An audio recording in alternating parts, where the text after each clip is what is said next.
qualcuno il vento muta d'accento e di pensiero, sempre un amabile leggiadro viso, in pianto in riso e menzognero.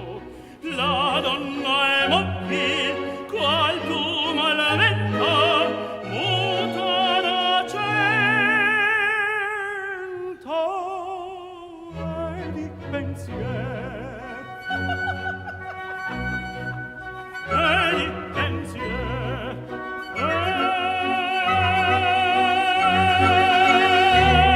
e di pensiero.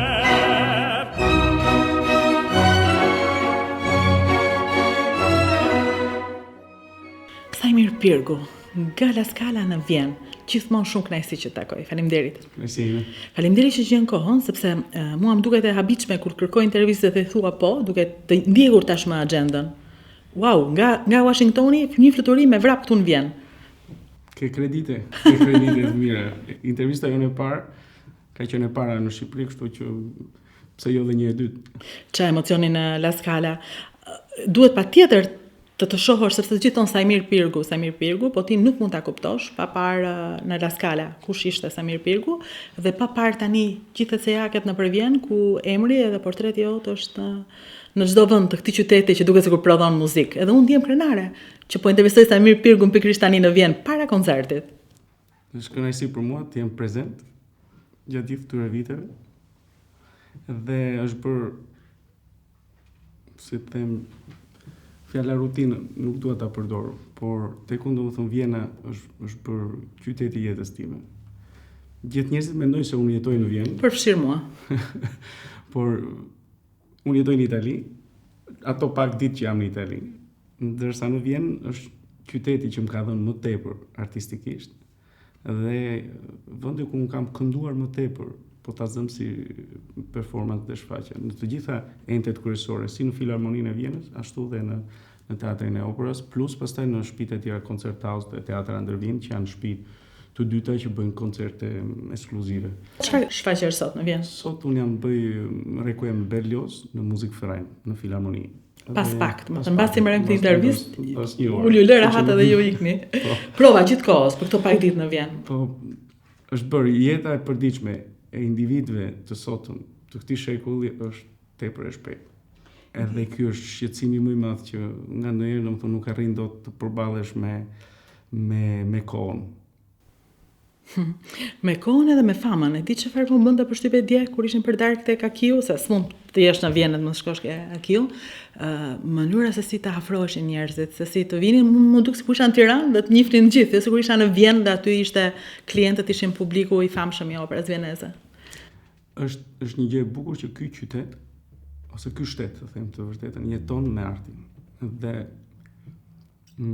e kam pak problem, për shembull, do të kisha jetuar në Vjenë me shumë kënaqësi, por e kam problem kur vi, se njerëzit do më thonë çfarë do këndosh, dhe kur nuk je për të punuar është pak keq. Me ndje veten në stres që s'di çfarë do them se pse jam këtu.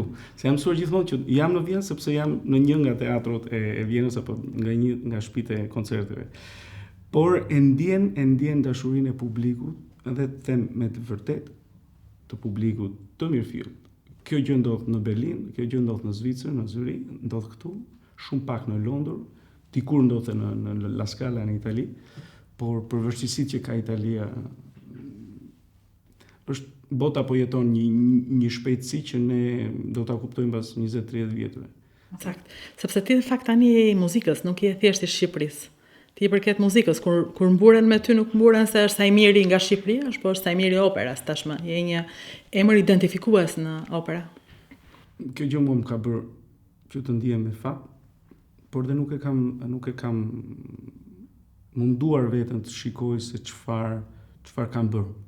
E rëndësishme për mua ka qenë të mbaj nivelin e cilësisë të artit, se është vështirë shkollaj të thuash që po këndon në Vjenë. Po ku po këndon dhe me cilët po këndon. Kjo ka qenë për mua shumë e rëndësishme për të mbajtur nivelin dhe jetëgjatësinë e një artisti. Imagjino unë kam kënduar në Vjenë në moshën 20 vjeçare, shumë i ri, dhe të rikthesh në këto teatro jo vetëm një, po disa herë dhe për vite me radhë, është tepër e vështirë. Nuk mund të mbash dot një nivel artistik për vite me radhë pa punuar dhe pa pasur një ndjeshmëri artistike pak më të kujdesshme se sa një nivel tjetër. Njerëzit që këndojnë ose pretendojnë për shembull të këndojnë një herë në një teatr dhe pastaj lehtësohen, është një punë e përditshme dhe pastaj kam zgjedhur rrugën më të vështirë, që mos të jem i fiksuar vetëm në një shtet, po në disa. Dhe kjo është pra përgjegjësia e punës. Cili do jetë çështja mbetore e sezonit këtë vit për ty? Po, është çik vështirë të them të vërtetën, po prap ka goxha hap sezoni në Los Angeles me Bohem, do jem në operën e Berlinit me Carmen, vi prap në Vjenë, e mbyll vitin domethënë për Krishtlindjet me operën Bohem, imagjino domethënë në Vjenë për Krishtlindjet. Është hera parë që do bëj Bohem në Vjenë. Dhe kënaqësia është që po do bëjmë intervistë prapë Bohem. Po kënaqësi. Dhe do ta bëjmë me gjithë ato dritat e vitit të ri që ka Vjena. Dhe pastaj fillon viti, do jem dhe në Australi, harrova. Është në Australi. Jam në Melbourne që debutoj operën Faust për herë të parë, kështu që. Po si ngele me këmbë në tokë atëherë ti? Kur ti i përket kësaj bote dhe nuk i përket, je identifikues, është e fjala e duhur. Mendoj se ka të bëjë vetëm familja, edukata dhe fakti është që unë vi nga një vend si Shqipëria ku karakterizohen vetvetja me vendin. Jemi popull pak i vështirë dhe këtë e them me vërtet kuptim plot në fjalës që jemi të vështirë, sepse për të mbijetuar në gjithë këto viteve na është dashur të bëjnë shumë pakte që ndonë se një shtet tjetër nuk do t'i kishte bërë. Tani që kam parë botën dhe jam rrotulluar vërtet, kam parë dhe popull të tjerë të vegjël që janë po shumë të ngjashëm me ne. Kush për shembull të është dukur? Po Armenia për shembull, Malta. Kanë mbijetuar në këtë? Kipro. Si mund të them edhe Sardenja për shembull disa. Në Syt Tirol për shembull janë ladinët, që janë popull të vegjël që nuk janë lidhur mirë me njëri tjetrin dhe të them të vërtetën, gjithë ajo pjesa e otomanisë në Shqipëri ka lënë një ngjoll tepër të rëndë për historinë tonë dhe ne nuk mund ta shmangim dot. Dhe shpesh e shikoja, domethënë kam parë gjithmonë Shqipërinë midis Europës dhe Orientit, edhe shikoja gjithmonë edhe në kohën, dhe 1912 kur shikoj konferencat e Londrës apo të Berlinit apo të disa konferenca të tjera, e shikoj që Shqipëria është gjithmonë në një linjë udhkryqi dhe kjo na karakterizon edhe për ashpërsinë e ideve tona që kemi. E disa, se ne gjithmonë jemi në udhkryq, njëherë në muaj, njëherë në vit, na përsëriten dhe të duk që bëre gabim që u përfshive duke folur, ti fole si artist, po të trajtuan politikisht të folurën tënde. Unë kisha dëshirë të merja në mbrojtje, po nuk e bëra, se më duke pa drejt të merja. Ti fole vërtet si artist. Ishte ajo që ti provon për ditë. Megjithatë, domethënë pati një ajo që më kalon përshtypje nga gjithë ajo re e kot, pashi. Ja, e rikthejmë çfarë the? Ti the preket imazhi nga kjo mënyrë dhunës përsëritur, aq sa më duhen 200 koncerte të rikthej imazhin kur ty të pyesin për Shqipërinë. Atëherë, kur jeton në Shqipëri, nuk e kupton se çfarë jeni të mbytur në tymin e makinave të përditshme dhe stresin që keni të kaloni nga 21-shi deri tek Teatri Operas apo deri tek Kryeministria apo kudo diun deri tek Akademia e Arteve. Dhe kaq është Shqipëria. Dhe rrotulloheni aty dhe ato 4 udhkryqi janë gjithmonë me trafik, janë gjithmonë me një policë që hatyn. Ai është problemi kryesor. Pikërisht pra. Ndërsa këta njerëz ju vërsulën sa i mirit që nuk ka këtë problem. Nuk e shef, ato shef një herë në vit, a një herë 2 vjet kur vjen, edhe ka vite që do që vendi vet të jetë i bukur. Ashtu siç ne gjithë e njohim. Nuk ka ndonjë të keqe këtu. Kështu që ajo gjë u zmadhua tepër për hir të një budallalloku, mendoj.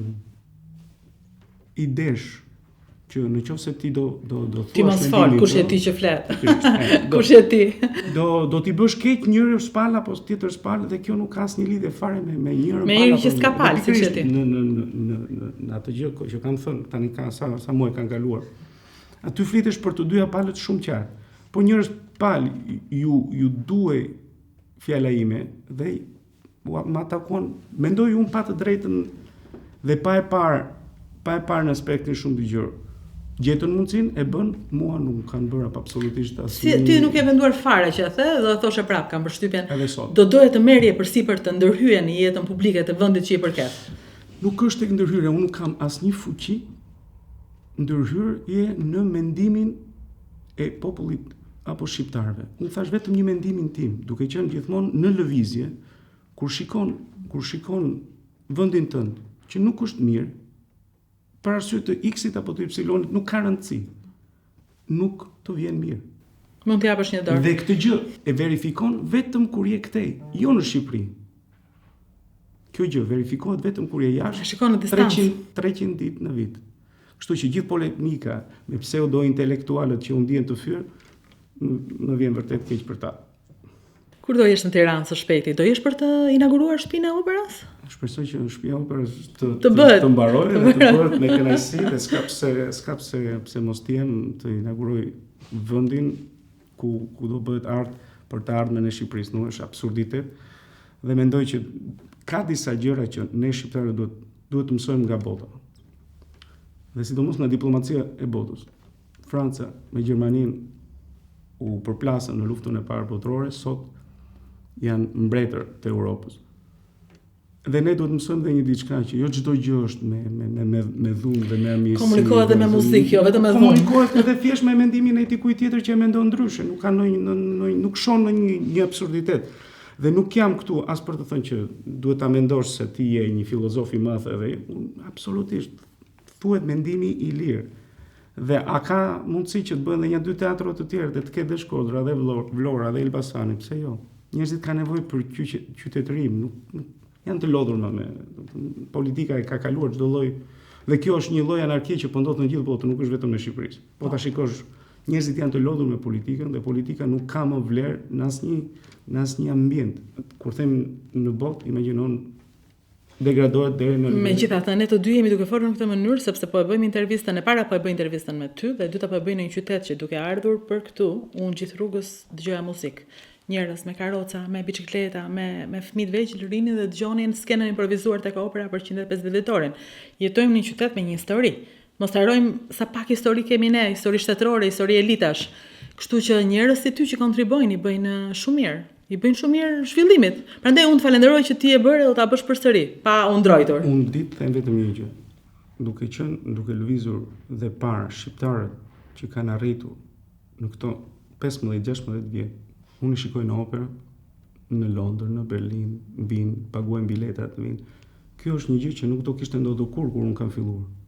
Sepse biletat ishin tepër të shtrenjta për të hyrë në operë. Kjo është një ecuri. Duam ta shikojmë sot shqiptarët lëvizin të lirë kudo ku janë. Të paktën e kanë mundësinë të lëvizin, shikojmë. Kështu që është përgjegjësia e atyre që janë atje, edhe shqiptarëve vetë.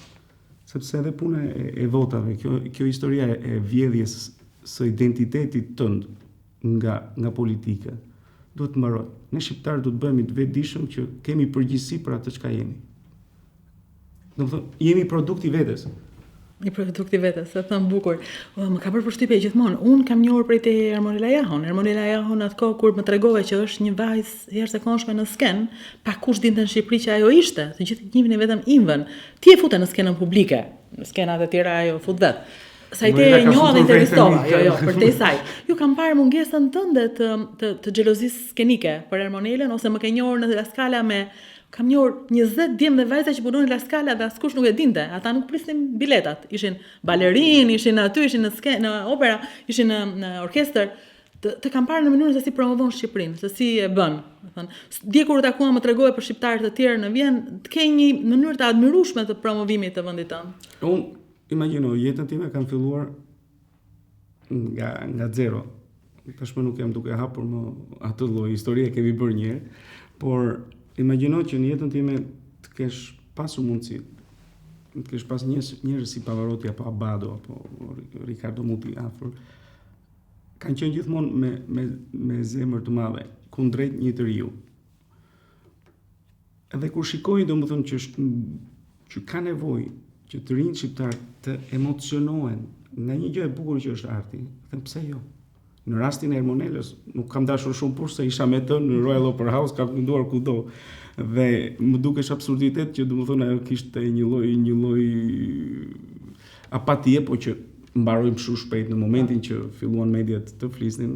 Mbaroi, domethënë, siç e thash, çdo njeri është produkt i vetes vet, kështu që nuk ishte vështirë ti bëje publicitet Ermonela Jaos, domethënë, por në atë kohë domethënë imagjinoj, për mua ka mbetur gjithmonë një surprizë e madhe. Në Londër 2 shqiptar për herë të parë në Royal Opera House. Po, vërtet e pabesueshme. Sepse pastaj ndodhi, kemi kënduar bashkë në Vjenë, kemi kënduar në Argjentinë, kemi bërë koncerte, por nuk i detyron dot teatrot e operës që të marrin të zgjedhësh shtetësim. Domethënë sepse nuk është kooperative, nuk vendos dikush, është një është mirë. Të kishim dhe ja 3-4 tjerë nuk do ishte keq në të gjitha fushat, po që janë goxha. Jo, vërtet në muzikë ne dallojmë. Nëse, domethënë, shqiptarët janë mburur me sportin se janë më sportiv se sa muzikdashës, po ne dallojmë në muzikë. Kjo duhet pranuar. Unë them gjithmonë që ne shqiptarët e kemi problemi me 7-8 oriental. Sa fillon 7-8 filloj me drejtë jemi gjithë në qejf, domethënë mjafton çik fërgesi, çik raki dhe shqiptarët i ke mbase ka fajin dielli, jemi vend me diell, me det, me bukurira. Unë jam tepër pozitiv, e du vendin tim edhe në qoftë se ka njëri që investon në optimizëm, je ti. Nuk e di, unë bëj atë çka jam, nuk kam marrë mundimin ndonjëherë të jem diçka tjetër dhe kjo ndonjëherë atësoron njerëzit, domethënë kot. Si të quante na, më pëlqeu shumë po lexoja dje, nga që njohëm bashkë Marielën, ajo kishte shkruar djali me zërin diellor të vendit që vjen nga vendi i hijeve. Tamam, me kaq shumë hije dhe kaq shumë diell në portretin tënd edhe në zërin tënd. Po gjithsesi të ka bërë Shqipëria. Unë mendoj se pa faktin që jam rritur në Shqipëri. Fakti që jam rritur në Shqipëri dhe jam përballur me vështirësitë e atyre viteve, të viteve 90-97, ikja nga Shqipëria në vitet 2000, domethënë. Dhe fakti që kam pas gjithmonë familje në Shqipëri, kam ardhur gjithmonë, kam qenë në kontakt, më ka ndihmuar edhe për identifikimin tim si artist. Imagjinoj që nuk janë shumë këngëtarë shqiptarë në përballë, domethënë Sajmir Pirgu nuk mbahet mend shpesh, por Albanian Tenor mua më ka bërë punë, domethënë më ka bërë punë në imazh. Prandaj me kujdesesh ti për atë brandin, sepse është Albania Tenor. Sepse identifikohesh, domethënë nuk i vjen emri, Çfarë vjen po i vjen ideja se nga je, dhe dikur domethënë Italian Tenor ishte për të mbrojtur, ishte Caruso për shumë u bë i famshëm në Amerikë në kohën ku Al Capone dhe të gjithë të tjerë bënin çdo lloj, ai ishte i vetmi që i bënte madje në Italia, domethënë kështu që nuk e di, domethënë e kam përdorur Albanian Tenor dhe më ka bërë mirë dhe ndihem krenar për të. Dhe nuk kam pse mos ndihem. Nuk kam, unë vetë si individ, si person, nuk kam absolutisht asnjë gjë. Nga Shqipëria kam pasur vetëm të mirë. Mua kam pasur shumë emocion kur mbas La Scalës ti këndove në teatrin e operës ende të asaj kohe dhe aty ishin prindërit e tu afër në loshë dhe kur i shikoja si të shikonin, ishte shumë prekse, ishte shumë emocionuese. Qa dashurie dhe kjo është e çuditshme sepse nuk mendoj ata të shikonin me këtë, po kjo është, po ndodh, është e vërtet, ky është djali yt, se besoj duhet të ketë ardhur vonë besimit e fama familjes, besoj. Unë besoj që sakrificat e tyre janë plotësuar në një mënyrë shumë të bukur. Në të dy, se unë kam dhe një vëlla tjetër binjak, komplet i realizuar në jetën e vet me 2 fëmijë, me yje, që më adhuroj të gjithë, thonë, dhe besoj se është fakti që i madh ka qenë jetim vet, dëshironte që të kishte një familje ashtu siç i kishte munguar atij, edhe mendoj që tani që nuk jeton më është personi më i lumtur në jetën e vet. Sepse edhe kur iku ti isha afër teje. Bëri ç'është e mundur në jetën e tyre, kanë bërë që të dy, në jetën e tyre të krijonin mundësinë që ne të kishim lirinë e duhur për të jetuar. Unë këtë nuk do të harroj kurrë prindërve të mi. Unë kam pasur lirinë për të vendosur për jetën time. Gjë që nuk është e kollajshme me prindërit. Jo gjithmonë unë nuk jam prekur asnjëherë nga iniciativa e lirisë për të bërë diçka. Ndonse ishte e vështirë të flisje në ato kohë për liri. Për liri apo për të flisje për ku ta di unë edhe për opera. Imagjino kur kalamajt e tjerë shikoshin loshin filma vizatimor apo futboll. Unë dëgjoja operën tek Rai 2 deri në orën 2 të natës nuk më kanë thënë ndonjë që fike Ç'është ky budallik? ose ç'është Se harxhon kohë. ose pse, domethënë kjo është gjëja më e bukur e Shkove që drejt dy prindër zgjedhjes më kanë tënde dhënë. nëpërmjet lirisë Po. që të dhanë ata. Ky është mirënjohja ndaj tyre. Nuk është pak. Jo, Nuk di. është shumë. Jo, ti je ky që bën tani ata krenare dhe bën jo vetëm ata, bën shumë si ata. Më bën mua që vit intervistoj këtu dhe kjo është e bukur e një interviste që nuk vite intervistoj edhe iki, po më përpara të kam takuar mes njerëzish dhe të njoh nëpërmjet tyre. Për mua është kënaqësi. Tani do doja shumë të shkputeshim pak fare nga provat e di që koha jote është shumë e kufizuar vetëm për të bërë një xhiro jashtë sallës ku do jesh në mbrëmje. Është shumë pak kohë dhe uroj po nuk bie shi, por ashi nuk do mundemi të xhirojmë jashtë. Preso që mos na birish. Faleminderit. Me Po sillime. do doja vërtet të isha për bohemën në Vjenë për Christmas, është për Krishtlindje. Do të jesh këtu në opera. Jam në opera në Vjenë. Edhe ecë mos besojmë pastaj që ti jeton në Vjenë. Po, Gjithçka rrotullohet rreth po sepse gjithçka në botën artistike, sidomos klasike, rrotullohet në Vjenë. se mos vetëm në të. Ky është fakti. Ky është fakti. Albanian tenor. Faleminderit. Kënaqësi ime.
Nuk rashi.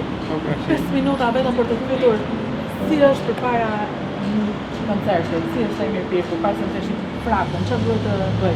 I emocionuar, duhet të ketë fjetur mirë dhe tjeti që Veti që. zakonisht nuk lë njerëz të takoj ditë përpara dhe një ditë. A Dhe ditën e intervista mundësisht. Shumë raste të rralla, vetëm me mik. Vetëm me mikse, nuk bën mirë, duhet zëri. Po. Nuk bën mirë të flasësh para shfaqjes. Shumë social, Zjat një orë gjysmë. Një orë gjysmë, po një orë. Koncert simfonik, kështu që duhet akoma më tepër koncentrim. Dhe ti haron sot në një rikën në kina për shkate për koncert tjetër. Kjo është jeta ime dhe jam shumë në qef dhe i gëzuar që ka këtë jetë. Nuk do ta kisha menduar kur jetën time kështu. Që bën Që bëj këto udhime që lëviz që jam gjithmonë në kontakt me një botë që është botë e artit. Dhe prandaj në fakt, kjo është arsye që ti përcjell të shumë pozibilitet, se ti bën gjën që do, edhe ti e përcjell. Unë bëj vetëm zanatin. Gjoj kënaqe. Bëj jetën time dhe zanatin Ma tim. bëre të bukur Vjena me këtë intervistë. Më kënaqe, do të ndoj më mirë sot me këtë që më bëj. Dhe si po pres të dëgjoj Samir Pirku. Me kënaqësi. Mirupafshim.